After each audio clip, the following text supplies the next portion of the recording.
if we want to talk about why Israel is important to the Jewish people, and I think in some ways there's no surprising element to that answer. Jews have been persecuted for centuries. They've been thrown out of country after country in Europe. They've been murdered.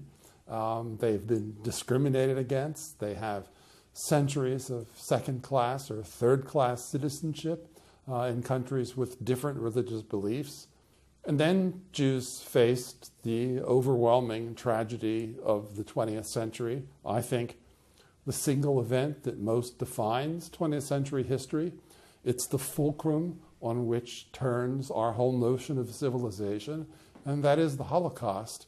And the Holocaust, in addition to being the most organized example of genocide that human beings have ever faced, is the event that empties civilization of any confidence that human values, decency, equality, respect for life, that any of those things can be guaranteed or counted on.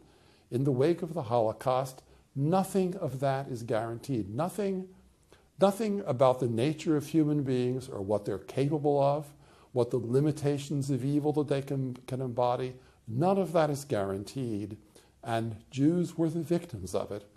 And I think the world owed the Jews the state of Israel as a homeland, not only because the world was indifferent to the fate of the Jews once it realized that the Holocaust was ongoing, but because the world needed to heal the rift in the very concept of civilization.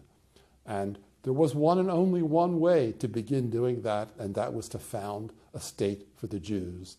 Nothing else would do. And I don't even count that the founding of the State of Israel was enough to heal that rift, because I think it still hovers over us. It's still there as a redefinition of human possibility.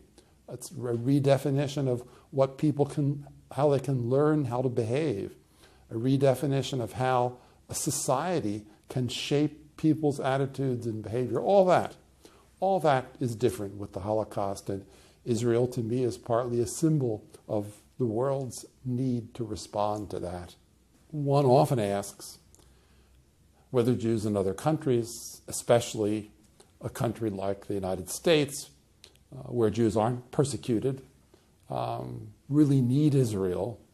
And I think symbolically and spiritually, American Jews need to know that that homeland is there.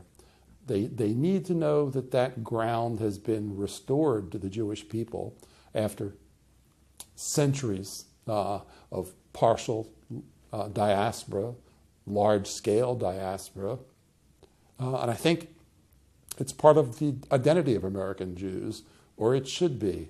I mean, I was born 2 years before Israel was founded in 1946, and I grew up. My father started 2 synagogues in the late 50s and early 60s.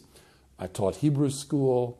As a little kid, I collected nickels and dimes on those cards to plant trees in Israel. No one was able to tell me which tree was mine when I got there. But I figure one is somewhere. So it's been part of my life, and it's part of how I define my relationship to the world. Not every American Jew does that, obviously. I mean, some want to cast Israel out of themselves. I mean, there is the claim of Jewish self-hatred. I like to say there aren't Jews who hate themselves absolutely, but there are Jews who hate part of themselves. They can't deal with the part of themselves that's connected with Israel, and they want to cast it out of themselves. But even then, they've got a relationship, right? Even then, there's a dynamic. It's not a dynamic of love, it's a dynamic of anguish, but it's nonetheless still there. So I think it's not just a question of need, it's a question that that's part of our identity, and there's no doing away with it, nor would I want there to be. Thanks for watching. Click subscribe and hit the notification bell below for daily pearls of Jewish wisdom.